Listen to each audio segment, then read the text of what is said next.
কি খুব আনন্দ হচ্ছে? ও মা বিয়ে বাড়িতে আনন্দ করবো না? আর তোমরা তো খুব খুশি করো না।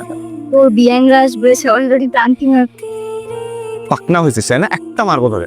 চুটকি তুই যা তো, মা ডাকতেছে তোকে, যা। আচ্ছা রিয়া, তুই কি বিয়েটাতে রাজি? রাজি হবো না কেন? রাজি না হলে কি আমি শুধু শুধু হাতে আংটি পরে ঘুরে বেড়াচ্ছি? আংটিটা কি সুন্দর না? হুম। কি হলো, চুপ করে আছিস কেন?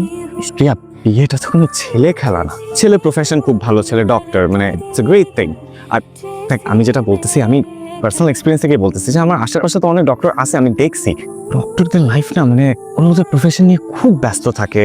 সংসার, ঘর বাড়ি, এইগুলোতে ফোকাস দেওয়ার কোনো স্পেসই থাকে না ওদের।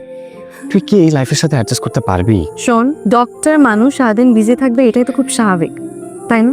এখন তাদের উপর মানুষের জীবন মরণের রেসপন্সিবিলিটি থাকে, তাই বলে কি তারা বিয়ে করে না?